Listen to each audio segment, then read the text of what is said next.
فيما يخص هذا الملف، ملف الحرب الأهلية، وبما أننا قاعد نتكلم عن لبنان، أعرج بشكل سريع على موضوع اتفاق الطائف الذي جرى في 89. الكاتب الصحفي الراحل جمال خاشقجي ذكر في سبتمبر 2015 كان الأمير سعود الفيصل شبه مرابط مع اللبنانيين في الطائف. لا يتدخل كثيرا لكنه موجود دائما، هو والأمير تركي الفيصل. كنت أشاهد كيف كان يراجعان كل المسودات ويقرآن كل الأفكار. كلمني عن كواليس اتفاق الطائف. اتفاق الطائف نبع من المحاولات المختلفة لإيجاد حل لحرب الأهلية في لبنان، ومجهودات الجامعة العربية المختلفة بتشكيل لجان مختلفة. في إحدى اللجان رأسها الشيخ صباح الله يسلمه، كانت أعتقد اللجنة السداسية ولا اللجنة السباعية، نسيتها الحين. ثم اختصر الموضوع في لجنة ثلاثية فيها وزير خارجية المغرب، وزير خارجية الجزائر، وزير خارجية المملكة العربية السعودية. وقبل ذلك كانت في محاولة من قبل المملكة كلف بها الله يسلمه الأمير بندر بن سلطان والرئيس اللبناني الراحل الشهيد رفيق الحريري، وتوجهوا الاثنين للبنان ودمشق في وضعوا خارطة طريق لوقف القتال في لبنان، وللأسف لم تنجح تلك المحاولة، فصار تشكيل اللجنة الثلاثية اللي ذكرت لك. ما نجحت المحاولة أيام اللجنة السداسية، وعلى أثرها تم تشكيل اللجنة الثلاثية. ونبعت فكرة أنه الحل يجب أن يأتي من خلال المؤسسة الشرعية اللبنانية اللي في يدها اختيار الرئيس وتغيير الدستور أو تعديله أو إلى آخره، اللي هو البرلمان اللبناني. والملك فهد الله يرحمه طبعا هو اللي بادر بدعوة البرلمان اللبناني لكي يأتي للمملكة ويبتعد عن أي تدخلات خارجية، لأنه لما كانوا في بيروت مساكين ما عندهم حصانة في الحقيقة، الكل كان يتدخل من شرق وغرب وشمال وجنوب وتحت وفوق إلى آخره. فالفكرة كانت أنه كل البرلمان يأتي إلى المملكة، واختيرت مدينة الطائف لبعدها عن التواصل الإعلامي وغيرها، والأكثر هدوءا، مش بس أكثر هدوءا وأكثر تقبلا لحمايتهم من أي اتصال خارجي. ففي قصر المؤتمرات في الطائف هيئ لاستقبالهم، وأتوا كلهم واجتمعوا في ذلك القصر، وسارت النقاشات تدور بينهم، ولم يسمح لأي أحد أن يتصل بهم لا هاتفيا ولا شخصيا. أذكر مرة من المرات أحد السفراء الأجانب يعني حاول أن يأتي للقصر ويتصل بأحد النواب اللبنانيين ومنع، وقيل له يعني ارحل. تقدر تقول لنا من السفير؟ سم أي دولة؟ تقدر تقول لنا السفير يعني أي دولة؟ دولة يعني من الدول التي كانت تريد أنه يكون لها اتصال في ذلك الحين. فالأمير سعود الله يسلمه والرئيس رفيق الحريري أيضا كان له دور في هذا الأمر. طبعا هو كسعودي لبناني يعني كان أقرب وأعرف ببعض التفاصيل اللبنانية اللي يمكن الأمير سعود أو أنا أو مسؤولين هنا لم يكونوا على اطلاع بها، فكان له دور رئيسي في الاتصال باللبنانيين. وكنا فعلا زي ما ذكر الأخ جمال خاشقجي يعني مستمعين أكثر من أننا فاعلين، ولكن عندما يطرأ أي إشكال يسير تدخل خاصة من الأمير سعود الله يرحمه بالتواصل مباشرة مع النواب لتذليل أي عقوبات وإلى آخره. وجرى تغيير الدستور وثم وللتاريخ طوال فترة انعقاد البرلمان اللبناني في الطائف جرت عدة محاولات لإقناع الرئيس عون ميشيل عون للقدوم للطائف. وكان يعني كان في بيروت واعتبر نفسه رئيس، لأنه زي ما تذكر الحكومة الرئيس كان أيامها رئيس الجميل، كان ترك الرئاسة وما عاد صار في رئيس للبنان، وهو أعلن أنه هو تولى السلطة، كان هو قائد الجيش في ذلك الحين. فبعض الدول اعترفت به كرئيس للبنان. طبعا السوريين في ذلك الحين يعني علاقتهم كانت سيئة، استهدفوه وقصفوا مقره في ذلك الحين. فكانت محاولات تجري لمحاولة إقناعه بالمجيء، رفض، ومشاركة النواب في كل الإجراءات إلى آخره، رفض. ثم هرب باريس لفرنسا يا أثناءها أو بعدها مباشرة. فصار اللي صار، واجتمع أخيرا الملك فهد الله يرحمه بالنواب، وعلى رأسهم حسين الحسيني اللي كان رئيس المجلس في ذلك الحين، وأعلنوا الدستور واتفاق الطائف اللي وصلوا إليه، وعادوا للبنان بذلك الحين، واختاروا الله يرحمه اللي يغتيل الرئيس معوض، رنيه معوض على أساس يصير رئيس. ما مسكين يعني، رجع لبنان رئيس ثم اغتيل الله يرحمه، واختير الهراوي الياس بعد ذلك. نعم، الياس هراوي.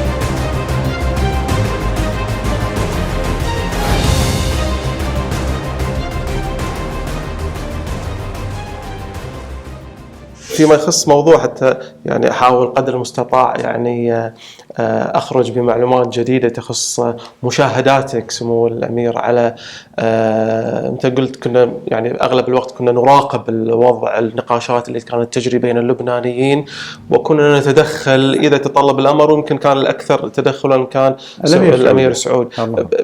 شنو المشهد اللي كنت يعني لا زال يحضرك في الذاكرة؟ بعض النقاشات الحادة أو أي مشهد في ذاكرتك من ذاك الوقت في لحظات الصمت اللي كنت فقط تراقب فيها؟ يعني ما حاذكر لك أسماء، لكن يعني كان واضح أنه بعض البرلمانيين اللبنانيين إما من منطلق مذهبي أو من منطلق عقائدي سياسي أو من منطلق مادي أو أيا كان، يحاول أن يخفي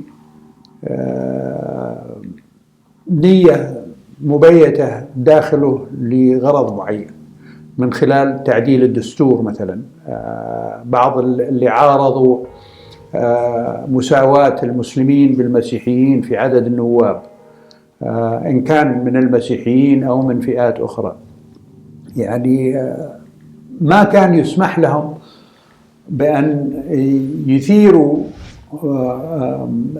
أي نعرة إن كان صح التعبير، مذهبية أو دينية أو قومية أو إلى آخره في هذا المحيط. التوجه لنزع السلاح من الميليشيات.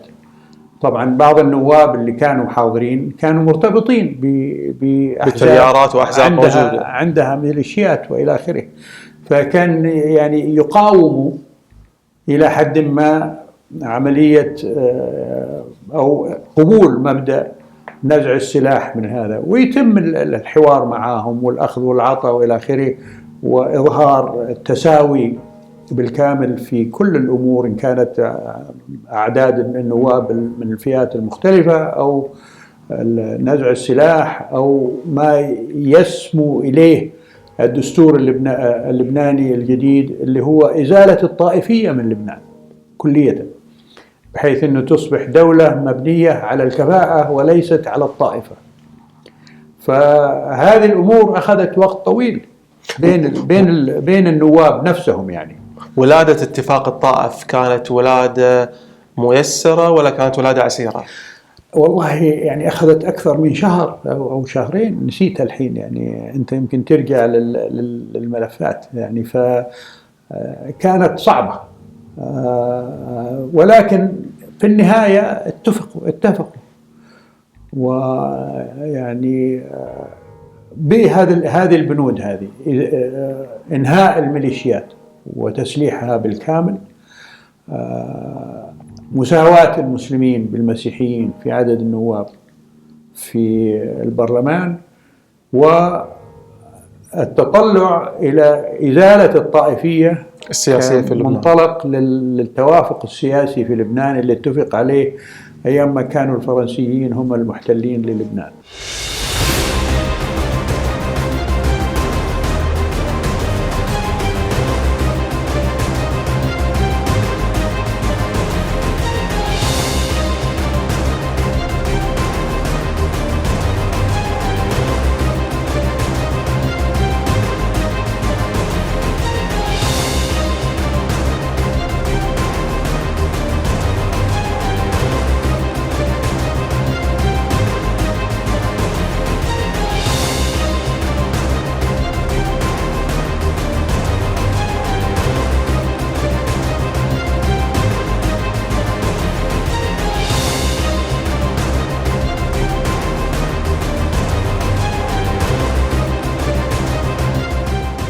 بس الشيء اللي توصلت إليه أعتبر أنه شيء تاريخي، وسوف يسجل التاريخ الجميع من ساهم في هذا الأمر الذي انتهيت إليه واتفقت عليه، ومن مجهود من المساهمة في بناء لبنان. جوهر اتفاق الطائف ومعنى انعقاد المؤتمر بالطائف. في هذا المؤتمر تقرر أن لبنان لجميع اللبنانيين، وهو وطن نهائي لجميع أبنائه، وتقرر أن هذا الوطن هو بالتساوي بين جميع أبنائه. في نهاية فترة، نرجع إلى السبعينات، في نهاية فترة السبعينات أيضا كانت هناك أحداث بعضها مرتبط بشكل مباشر بالمملكة العربية السعودية وبعضها مرتبط بالإقليم. أبدأ بالإقليم أول شيء، موضوع اندلاع الثورة في إيران عام 79. كيف كان تلقيكم لهذا الخبر؟ تحول جديد في المنطقة الآن على الضفة الشرقية، العلاقات كانت مع شاه إيران كانت علاقات إيجابية في السابق، وفجأة حدثت ثورة في إيران. كلمني عن مراحل الرصد الأولى سموك لهذا الحدث. لا شك أنه، خليني أعطيك خلفية عن العلاقة مع شاه إيران. طبعا يعني لما أعلن ثورته البيضاء على حسب ما سماها من ناحية الإصلاح الزراعي وغيره، يعني وتوجه الحثيث للنهضة بإيران اقتصاديا وسياسيا وعسكريا وإلى آخره، كان في فترة الستينات الميلادية. وحينها يعني كان المد الناصري في المنطقة مناهض لشاه إيران، وهو يبادلهم المناهضة بالعكس يعني، وكله نابع من مناهضة المد الناصري لحلف بغداد اللي أنشئ في الخمسينات زي ما تذكروا. كان فيها العراق الملكية، تركيا، باكستان وإيران. شاه إيران طبعا كان له طموحات في المنطقة عندنا في الخليج، وخاصة في البحرين. وعلى وقت الشاه قبل ذلك كان هناك ما يسمى بتمثيل للبحرين في البرلمان الإيراني، لكن المحادثات اللي تمت بين الملك فيصل الله يرحمه وشاه إيران أزالت أي شوائب لهذا التوجه الإيراني، واعترفت إيران بأحقية تقرير المصير في البحرين، وجرى استفتاء تحت إشراف الأمم المتحدة، واللي بناء عليه استقلت البحرين، وقبلت إيران الشاه باستقلال البحرين في ذلك. ولكن في نفس الوقت الشاه وصل لاتفاق مع الإنجليز لما أعلنوا انسحابهم من المنطقة أنه يحتل جزر في الخليج اللي هي تابعة لإحدى الإمارات في دولة الإمارات العربية المتحدة، طب الكبرى وطب الصغرى وأبو موسى. أي نعم. هذا كان بضوء أخضر إنجليزي بالطبع بدون شك. واعتقد لو تراجع بعض اللي صدر من المسؤولين البريطانيين في ملفاتهم لتجد انهم يعني يقروا بانه هذا كان هم اللي يعني اتفقوا مع الشاه عليه. المهم حرب رمضان شاه إيران اتخذ موقف مؤيد للجانب العربي، ومن ضمن ما أعلنوا في ذلك الحين أنه يجب إنهاء الاحتلال الإسرائيلي للأراضي العربية المحتلة وإنشاء دولة فلسطينية وإلى آخره. المهم، فمن ضمن التوافق بين المملكة وبين إيران في ذلك الحين أنه لما الولايات المتحدة أصبحت مشلولة في نشاطها الاستخباري نتيجة لأحداث ووترغيت وفرض الكونغرس الأمريكي ضوابط، أو بالحقيقة إنهاء الكونغرس الأمريكي أي نشاط استخباري للولايات المتحدة من قبل CIA خاصة، صار اتفاق بين المملكة وبين إيران وبين مصر وبين المغرب وبين فرنسا باقتراح من رئيس الاستخبارات الفرنسية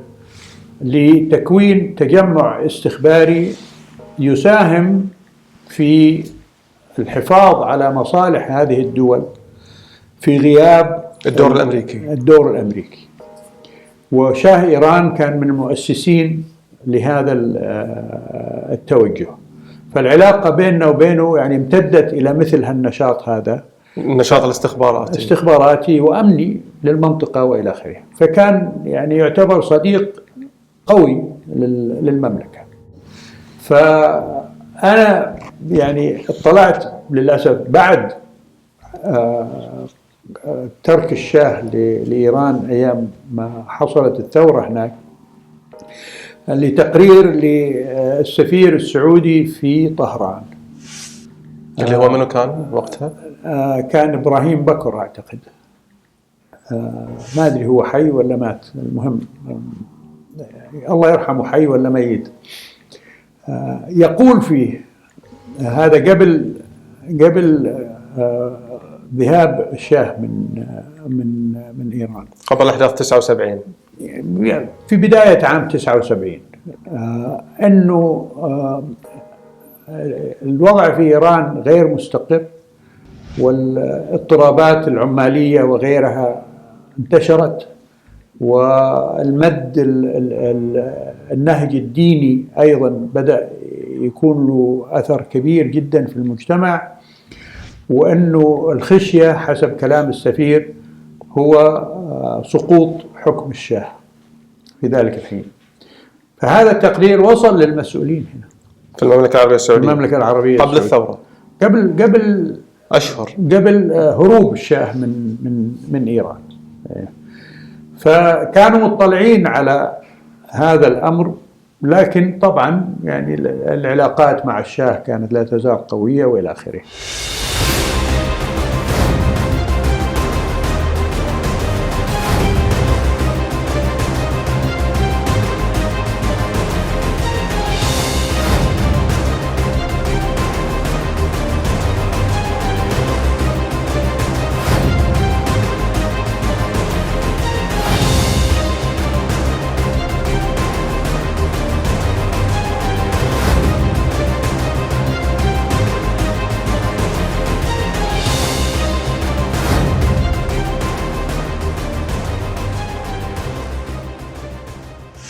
ومن ضمن الأمور، وهذا له مدلول حاد أوصل لك له بعدين، كانت المملكة لسنوات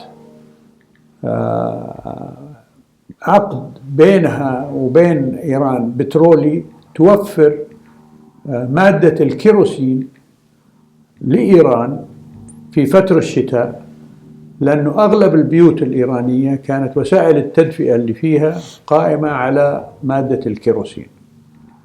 فلما سقط الشاه هذا العقد لم ينهى، استمر، وكانت يعني بادرة من المملكة للعهد الجديد أنه يعني زي ما يقولوا بالإنجليزي business as usual، يعني بل وأكثر من ذلك صدر تصريح من أيامها الأمير عبد الله يرحمه، كان أيامها النائب الثاني لرئيس مجلس الوزراء، أنه إذا كانت الثورة في إيران نهجها إسلامي فهذا يعتبر عوض لمصالح المملكة وإلى آخره. وهذه كانت إشارة ثانية للقيادة الجديدة في إيران، أنه إحنا يعني ما حنعاديهم، بس ننتظر منهم إشارات إيجابية. فهذا كان الوضع لما قامت الثورة هناك. أنا إذا سموك، إذا أرجع إلى عام 78 أنت قمت في زيارة إلى إيران والتقيت في شاه إيران. نعم. تذكرت هذا الكلام في مجلة ديفليت الألمانية في أكتوبر الماضي، وذكرت أن عام 78 التقيت مع الشاه، كان الإضراب قد بدأ بالفعل. التقينا في قصر نيار فان، إنه قصر رائع مزين بالكثير من اللوحات الجدارية الفارسية الساحرة، لكن لم يوجد ضوء يمكنك سماع المولد الذي ينتج الكهرباء لمكتب الشاه. نعم. شنو المقصد من استحضارك لجمالية القصر وسماع الضوضاء في الخارج، وتصادف هذا مع بداية الاحتجاجات اللي كانت موجودة؟ يعني إنه هالأشياء هذه مهما بلغت من فن راقي وحس فني وإلى آخره، في النهاية عدم وجود الوقود لتوفير الطاقة والكهرباء ايش الفائدة منه؟ وفعلا يعني كان هذا طبعا نتيجة للإضرابات اللي حصلت في إيران من قبل عمال شركة النفط وغيرها من الجهات اللي هي قطعت حتى عن الشاه اللي هو ملك الملوك، كانوا يسموه في ذلك الحين، أنه يوفر لقصره كهرباء، واكتفى بمولد واحد فقط لكي يوفر لمكتبه هو في القصر الكهرباء. واحدة من الألقاب اللي كانت تطلق على شاه إيران في ذلك الوقت قبل سقوطه كان يسمى بشرط الخليج. إلى هذا المصطلح، إلى أي مدى هذا المصطلح دقيق؟ والله هالمصطلحات يعني هذه أنا ما أعلم مين اللي يبتدعها في الحقيقة، لأنها فجأة تظهر على الساحة. بس سمعتها طبعا، وأغلبها وردت من وسائل إعلام أجنبية، وفي غالب الحين تكون غربية. ولا شك أنه الشاه يعني سعى في برنامج التسليح اللي شرع فيه بعد زيادة أسعار البترول عام 93 هجرية بشراء معدات متطورة وإلى آخره. ولو تذكر الاحتفالية اللي أقامها في عام 1970 أظن، على مرور 3000 سنة لذكرى داريوس الإمبراطور التاريخي الإيراني في إصفهان، واستعرض فيها قواته المختلفة يعني، ويعني تظاهر بمظهر أنه، وأعلنها صراحة، أنه هو يعني أصبح رابع أقوى دولة في العالم بعد أمريكا وروسيا والصين.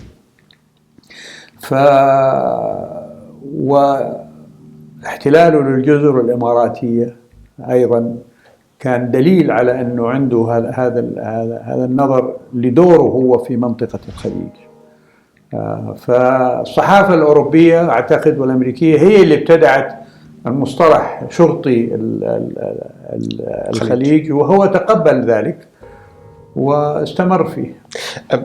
لما حدثت ثورة 52 في مصر، كانت المملكة العربية السعودية على علاقة إيجابية جدا مع العهد الملكي الملك نعم. فاروق، وذكرت أنه صار هناك وفد وذهب الملك فيصل. نعم. والتقى مع مجلس قيادة الثورة في ذلك الوقت. في إيران نفس المشهد، العلاقة كانت مع عهد الشاه نعم. أيضا إيجابية. بعد ما صارت الثورة، هل صارت مساعي أو في الأيام الأولى في البدايات لزيارة إيران خلال فترة الثورة الأولى، الأيام الأولى؟ لم يحصل. وأعتقد كان في يعني رغبة في استيضاح ما سيكون توجه القيادة الجديدة لإيران، خاصة أنه كان نبعت تصريحات من السابق للخميني وآخرين أنه الإطاحة لن تكون محصورة في شاه إيران، بس في كل من هو شاه في المنطقة. يعني هذا كان قبل الثورة. نعم، مد ثوري لنهج الخميني اللي أعلنوا قبل سقوط الشاه. فذكرت لك أنه راحت بوادر من المملكة وإشارات الكيروسين، ثم تصريح الأمير عبد الله في ذلك الحين أنه نريد أن نعرف منكم أنتم إيش توجهكم. جاكم رد؟ ما جاء يعني، بل يعني استمر النهج الثوري والتصريحات ضد الملكية كنظام بصفة عامة، ولم يخصوا المملكة بالذات يعني، إلا بعد ذلك عندما صارت أشياء وبوادر أخرى تنبئ بتوجه مناوئ للمملكة في النظام الجديد في إيران. هذا يمكن تولد أكثر بعد اندلاع الحرب العراقية الإيرانية، لكن سنة 79 أيضا من ضمن الأحداث اللي مرتبطة في موضوع الثورة الإيرانية موضوع أزمة الرهائن الأمريكان. الموضوع أزمة الرهائن الأمريكية في طهران في نوفمبر 79. نعم. The special report that we planned to bring you tonight was about domestic politics, the battle among the Democrats. But we think the crisis in Iran is more urgent right now than the campaign here at home. Some 60 Americans, including our fellow citizen whom you just saw bound and blindfolded, are now beginning their 6th day of captivity inside the U.S. Embassy in Tehran. It's Friday morning there now, but throughout this night in Washington, officials will continue their search for some way to negotiate the hostages' freedom. That search was not successful today. In this broadcast, we'll have reports on the diplomatic efforts to resolve the problem and on other aspects of the crisis as well. But we begin now with an on-the-scene account by the one American television correspondent who has been there since the beginning, the seizure of the embassy last Sunday, and who, with his crew, has provided us with outstanding coverage all this week. Here is Bob Dyke in Tehran. This picture tells it all. This flag was apparently taken from someone's office inside the United States Embassy. It was burned Tuesday evening outside the embassy's gates. To the Iranian demonstrators who set fire to it, this was a symbol of victory. 2 days earlier, several hundred young people, mainly students at Tehran University, had taken over the embassy. We are not occupiers, they said. We have thrown out the occupiers. But instead of chasing all the Americans out of the compound, the Iranians imprisoned them in a building somewhere on these grounds. They have been hostages ever since. This morning, for the first time since the hostages were put under lock and key, one of the captives, blindfolded, was brought out into the open. This is Harry Rosen, the embassy's press attaché. He was turned to face reporters and cameramen and several hundred Iranian demonstrators outside the embassy's gates. "Yankee, go home," they cried, but they made no attempt to harm him. شما خوب فارسی صحبت می‌کنید. باید صحبت کنیم دیگه. 6 ماه اینجا که باید یاد گرفته باشیم. قبلا هم یاد گرفته بودید. بله. چطور وضعیتون؟ همینطور که می‌بینید دیگه. خب از لحاظ وضع سکونت، غذا، بهداشت. والا خوبه دیگه. خوبه. چیکار کنیم؟ باید بسازیم. نه خب مثلا کمبودی، اشکالی، نقیصه‌ای وجود داره، میشه برطرف کرد. نه از اون اشکالا که وجود نداره. اشکال کار فقط یکی اصلیه که همین که اینجا هست. همین که اینجا هستیم. امیدواریم ان شاءالله که زمامداران مستبد عالم سر عقل بیان. ان شاءالله. مجرم ایرانی رو بدن، شما ان شاءالله با سلامت و راحتی برگردید دوله. ان شاءالله. بفهمی نمیشه. For Jimmy Carter, day 444 begins just as the last 2 days have begun. Without sleep, exhausted, surrounded by aides in the Oval Office, President Carter is desperately trying to salvage this symbolic victory for his administration, to free the 52 American hostages before Ronald Reagan takes the oath of office at noon. The first good news comes at 3:17 a.m. The Iranians have accepted the plan to transfer some $8 billion in Iranian assets, frozen in U.S. banks, to Iran via a bank in London. While the money is Iranian, it is nevertheless a form of ransom. The plan is mobilized. 6:47 a.m. Treasury Secretary William Miller calls. The electronic transfer of funds from U.S. banks to London is complete. Right on, man. That's great. That's great. حدث ايضا يعني هز يعني المنطقه، وكان حدث مهم جدا واستمر لاكثر من 400 يوم تقريبا. فيما يخص التعاون الاستخباراتي الامريكي السعودي، شنو المشاهد اللي ممكن تذكر لنا اياها في هذا الملف؟ يعني الاستمرار في تبادل المعلومات بدون اي تردد. الرئيس كارتر يعني تعاون مع المملكة بدون أي تردد، وصفقة الطائرات F-15 تمت في إدارته وبتأييد منه هو شخصيا لبيع هذه الطائرات للمملكة. كانت مرتبطة بموضوع أزمة الرهائن؟ لا ليس الرهائن، وإنما يعني بس في نفس الوقت تعبير لقوة العلاقة بين الرئيس كارتر والمملكة أثناء الثورة الإيرانية وأثناء الأزمة الرهائن وإلى آخره. هني في موضوع أزمة الرهائن، في النهاية المملكة العربية السعودية في السنة الأولى لاندلاع الثورة في إيران ما كان لها علاقة مع النظام في إيران. شنو اللي ممكن يعني خدمت في السعودية أو ساعدت في السعودية أجهزة الاستخبارات الأمريكية في موضوع ملف الرهائن؟ مجرد معلومات اللي كانت تردنا من بعض المصادر، وفي الحقيقة يعني في حينها عدم الوثوق في المصادر نفسها اللي آتية من إيران يعني كان مانع لقبول بما يأتي من هذه المصادر، لأنه كانت في عدة جهات في حينها بتوجهات متضاربة ومناهضة، وكانت في حرب أهلية في إيران في السنة الأولى من قيام الثورة. الأمريكان توجهوا للجزائر، زي ما تذكروا الجزائر هي اللي لعبت دور وسيط، لأنه إيران كان عندها قابلية، إيران الخميني كان عندها قابلية للجزائر أنها تقوم بهذا الدور. قبل الهجوم على الحرم المكي كان هذا جهيمان وبعض رفاقه أنهم بدأوا يوزعوا مناشير عن عودة المهدي، وأتى فريق من الاستخبارات الفرنسية مكون من 3 ضباط استقبلوا، وتم تدريب مجموعة من الاستخبارات السعودية كان لهم نشاط محدود عن المهدي المنتظر في الكويت. النفيسي والجلاهمة والأخ الثالث هذا يعني ما لم ترد أسماءهم لي أنا في ذلك الحين، بل أن هؤلاء يعني كانوا يعني من حسب ما اطلعنا على نشراتهم وفكرهم وإلى آخره كانوا من مكفرين للشيعة.